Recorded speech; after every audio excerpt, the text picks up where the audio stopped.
Hello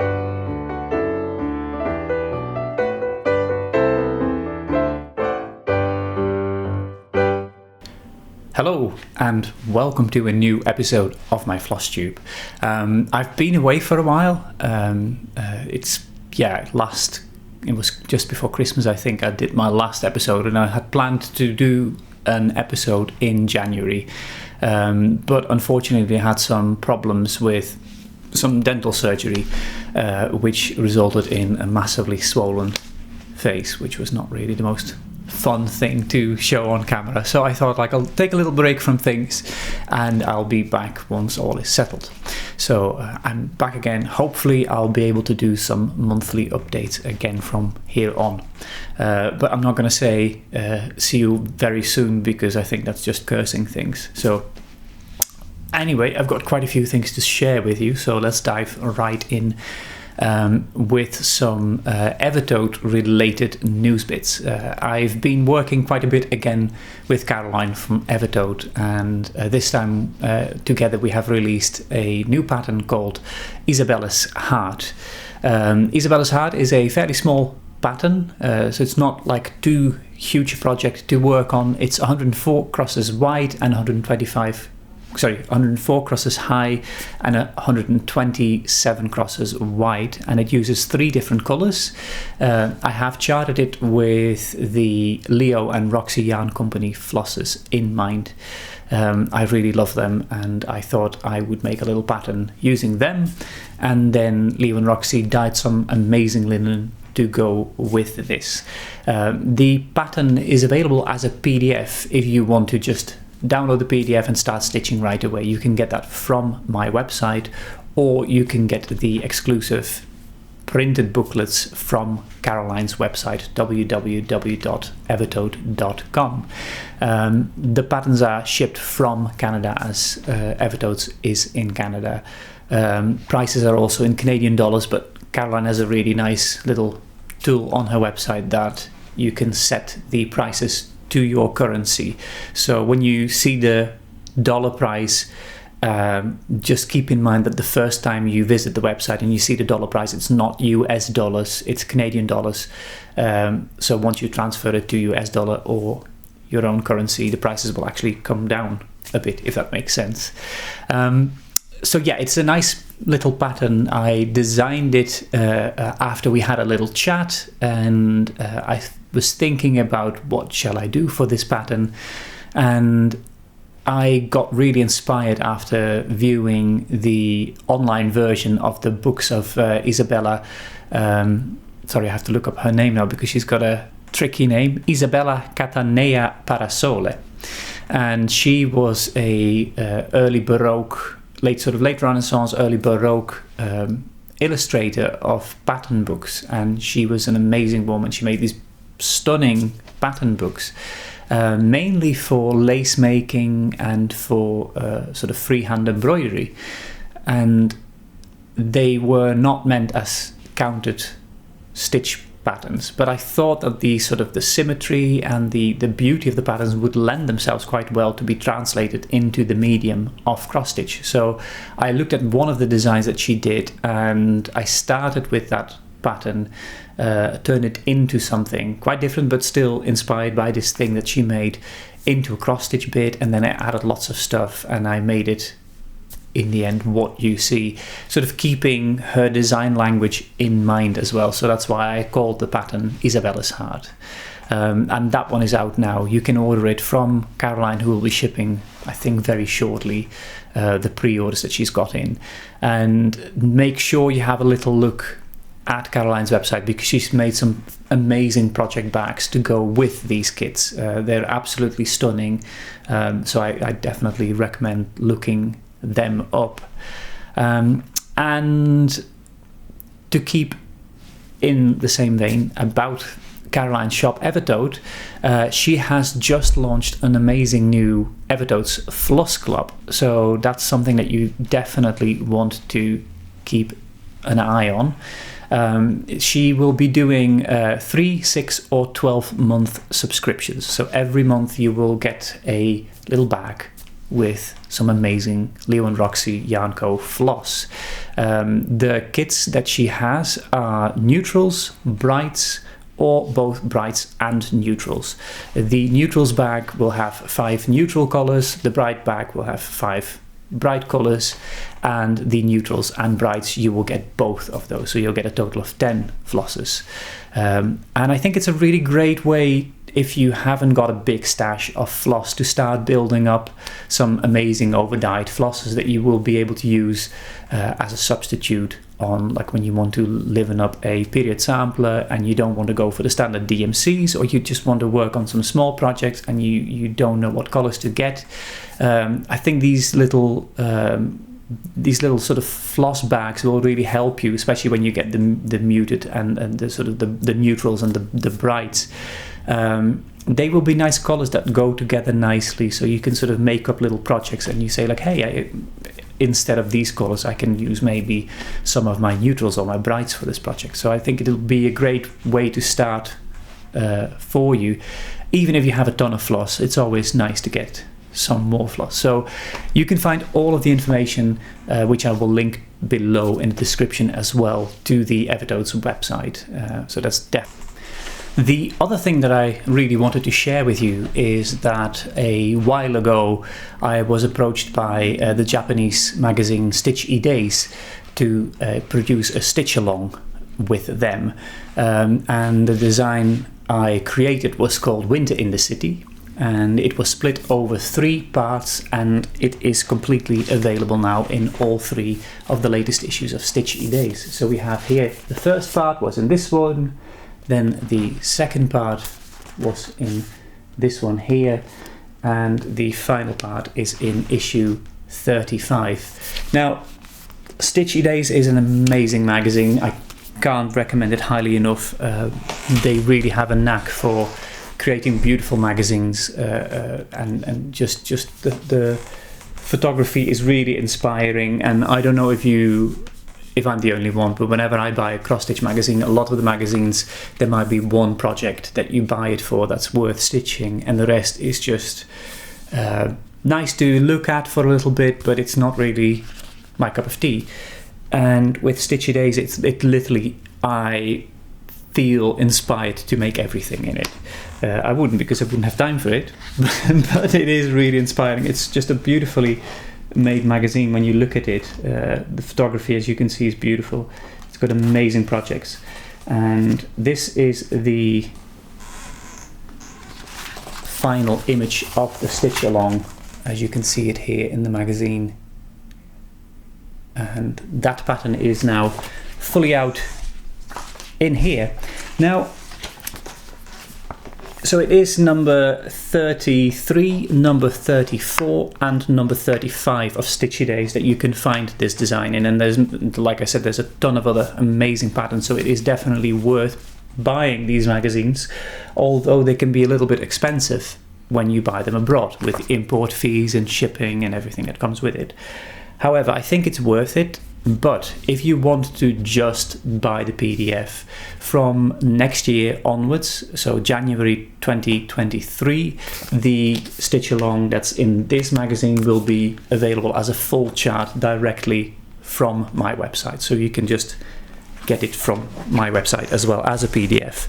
But I honestly would just get it from the magazine itself, because it is really exciting and it's totally worth getting these beautiful magazines.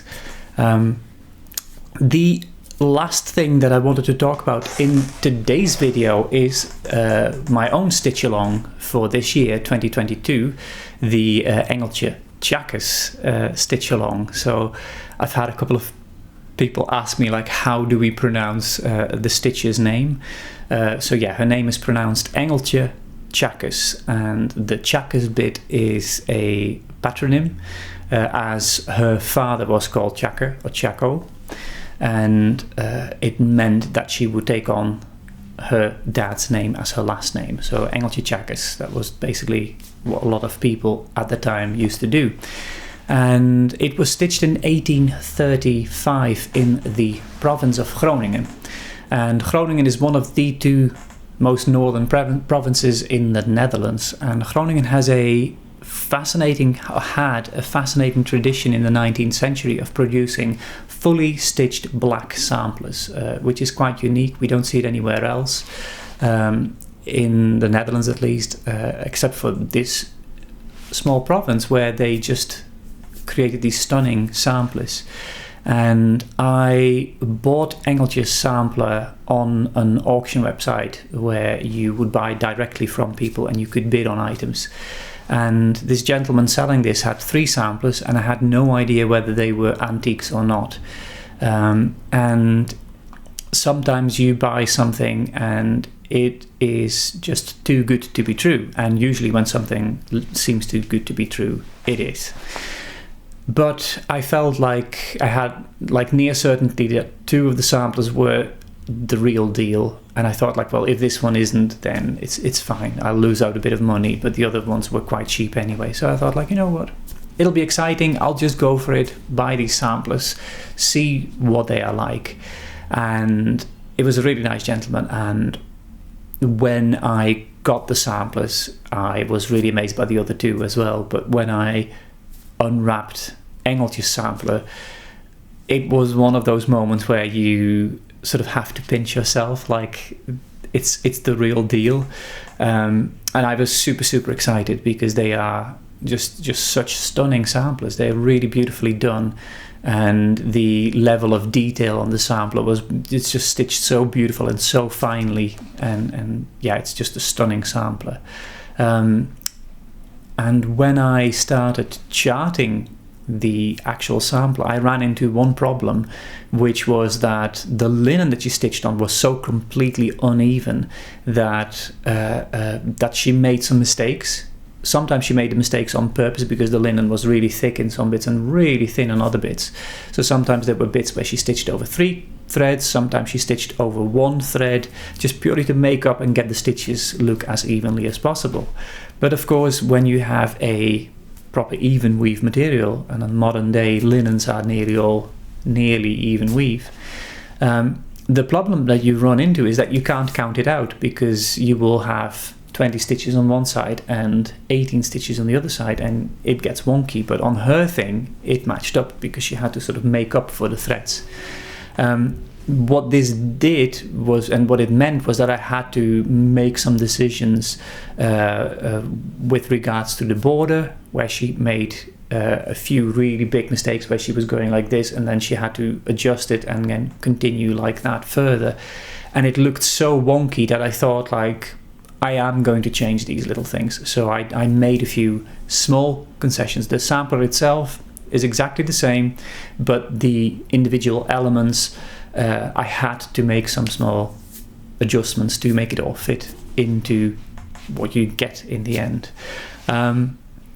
With parts 1 and 2, you will now see her whole first name right at the top. And one of the things that you will notice when you look at it is that the name Engeltje has a funny looking letter G, and it's something that we call the crowned G. Now this is a typical thing for the province of Groningen. There is a couple of theories why this might be a crowned G, but one of them is that the province of Groningen starts with the letter G. So the letter G is associated with the province, hence the little crown to set it apart from the other letters. Whether this is the reason or not, we just don't know exactly, but it is. I think it's a very plausible reason, and it is something that you can always recognize samplers from the province. It's not always that samplers from Groningen do have the crowned G. I have one example here, which I purchased a couple of weeks ago, and this is also a black Groningen sampler. You can see it here, yeah. Just there, that's better. And this sampler is going to be released very soon. I've finished the chart. I'm just sort of doing the last bits of research, but yeah, this charming sampler is stitched in, it's later, it's 1892, and this particular sampler is actually one of the latest known black samplers. I think it is the latest known black sampler. And sorry, the sun is suddenly getting really bright here. with black samplers, it started from 1800 and it goes up to about 1875. That's sort of the last known black sampler. But this one is 1892, so it's like quite a few years after the sort of the latest known sampler. And it is interesting for me that we know that the girl was from Groningen. Her name is only sort of found in the province itself. Her name was Anje Broekema, and she dated it twice here, 1892, and then in a decorative lettering 1892 here as well. The letters are nearly Frisian, which is interesting, which is a province right next to it, but it is quite likely that she was actually a slightly older woman when she stitched this. She was about 18 or 19 when she stitched her sampler. There is a younger girl who is also called Anje Broekema, but for a couple of reasons I suspect that it is the older one, because she was the daughter of a farmer, and the black samplers are often stitched by sort of richer families and families from farming backgrounds. But also the fact that she stitched a traditional black sampler, to me, means that perhaps she was a little bit older and sort of was linked to an older generation stitching the black samplers, because in the 1890s the red samplers had taken over in the Netherlands. So it makes me wonder whether she was a little bit older or not. It is a really nice sampler. I'm very excited to release this one very soon. But getting back to Engeltje's sampler, she stitched some really interesting things on her sampler. We see, for instance, in the top left corner, a little house with some birdies on it, which is a dovecot. And this was kind of a status symbol at the time. Historically, dovecots were kept only by very prominent families and aristocracy. The common man was not even allowed to keep doves. So when you actually were allowed to have doves, it meant some form of status and importance within society. So perhaps her putting a dovecot on there says something about Engeltje's status in her community, that they saw themselves as a little bit more important than some of the very poor people in her area.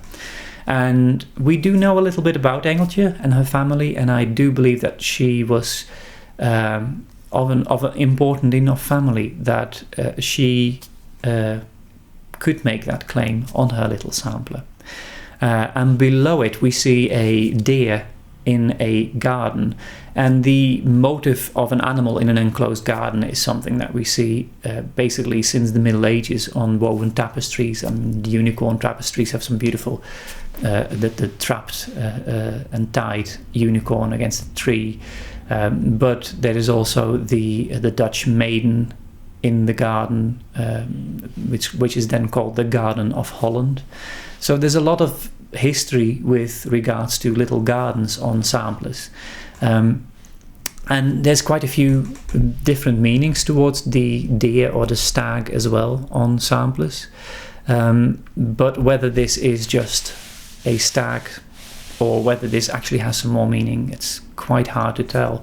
However, the element next to the dovecot definitely has meaning, and some of you have been calling it a two-headed dragon, but it is definitely a double-headed eagle. And this is a interesting thing that I knew very little about before I started this sampler. The double-headed eagle actually has a tradition going back to Friesland, sometimes called the Frisian eagle, and Friesland and Groningen historically belonged to the same area for a long time, and this meant that the Frisian eagle was used on a lot of cities as a heraldic symbol, and it only had one head. And Groningen, after a while, adopted the Frisian eagle in its shield, and this became a double-headed eagle, and it's a beautiful symbol. You can see on its belly there is a little line which is the actual heraldic shield of the city of Groningen and of the province of Groningen, which is a little line with 2 white banners. So it's quite nice to see actually that this is definitely, again, just like the letter G, another indication that we are talking about a sampler from Groningen. Then in the February part, we have a couple of little things, which there is a little angel holding a crown, and the angel is kind of fun. It's not because her name actually, Engeltje, means little angel, and she stitched a little angel here, but I think the little angels are seen so prominently on many 19th century samplers and 18th century samplers as well, so I think that's a mere coincidence, but it is a very funny coincidence that right next to her name Little Angel is an actual little angel. Next to it, underneath the crown, you will see a big vase of flowers. There's some roses there. Again, this is a typical sort of flower bouquet thing that we see on 19th century Dutch samplers. And besides the Groningen double-headed eagle and the little angel are 2 little birdies, what I think is a mini tree of life in the middle, or a little heart. It's hard to tell, it's so simple and so small, and because it's all black it's quite hard to tell which exactly it is as well. I think the thing next to it is probably a pincushion depicting sort of domesticity, homeliness. Could be a bed cushion as well. The size is very hard to sort of guess. I think because she had a little bit of space left, she just made a very small one.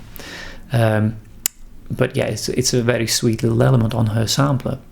And the last element that we can see on this sampler is the 2 men with a giant bunch of grapes, and or an upside down tree, as some people were calling it. But it is a bunch of grapes, and they are Joshua and Caleb from the Old Testament. And this is a story which is quite intriguing. It relates to the exodus of the Israelites, and they, not to go into a whole biblical storytelling time here, because it's way too complex, and probably when you just look up the Canaanite spies on Wikipedia, you will get the whole story as well. But in short, the Israelites had been wandering the wilderness for 40 years, and after their exodus from the land of Egypt, where they were kept as slaves, and they were wandering around, and one day the spies were sent into what they believed might be the promised land, and 2 of the spies came back with a giant bunch of grapes, and they were Joshua and Caleb, and the grapes were symbolizing that this was the fruit of the land of plentiful. It was really the sort of the land of milk and honey, and Joshua and Caleb were the only 2 of the 12 spies who believed that they could actually take over the land and make it their own home country. So it is, for them, it is like a very important thing that these 2 people were actually believing into the promise of the promised land. And later on, this motive is very important on a lot of samplers. I'm going to move a little bit closer. The sun is right into my eyes. Sorry about that. The motive is very important, as it is a promise for the stitcher as well, of sort of a promised land after death, probably. So it is quite an interesting little feature that we see, and we see it on a lot of samplers. I know not everyone wants to stitch something that is so overtly Christian or so overtly religious, so I made a alternative as well, where the 2 men are in between a little tree of life in the shape of a heart with a little flower. So you can use that as well if you prefer to stitch that version. On the bottom of this bit, we will see the beginning of a little bird, which will be discussed once that whole thing is complete. I've had some people asking me whether they can start inverting the angel and the crown, and the answer is yes, you can. If you are good with inverting it, you can flip the crown and the angel, and you will be able to get along with it. The flower pot, I would just wait, because it has a few things that are slightly different here and there. So it's not completely symmetrical. But to be honest with you, if you want to just play around with it and just make it symmetrical, be my guest.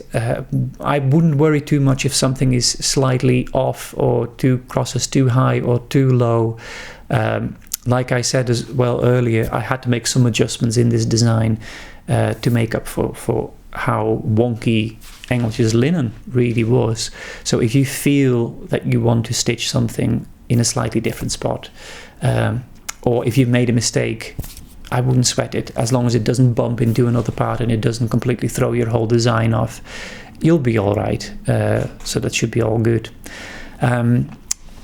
That is it with regards to the Groningen sampler. This design will be coming fairly soon. I'm working on that one. I have a whole bunch of other antique samplers that I'm currently working on as well. I'm very excited about releasing them as well. I will be working on some other Flosstube episodes as well again soon. But yeah, I've got a lot of stuff to do. I have some super exciting news with regards to the Japanese magazine for the coming year, but I'll share that in a future video. For now, I will try and keep this video a little bit short. All the links to everything discussed in this episode in the bottom. If you enjoyed it, give it a little like. If you haven't subscribed yet, make sure to subscribe so you get future updates when there is a new video, and hit that little bell icon as well. But for now, thanks for watching. I'll try and do a video a little bit sooner again, but we'll see whatever that will be. Thanks for watching. Look after yourself, look after one another, and I will see you again hopefully soon. Bye bye.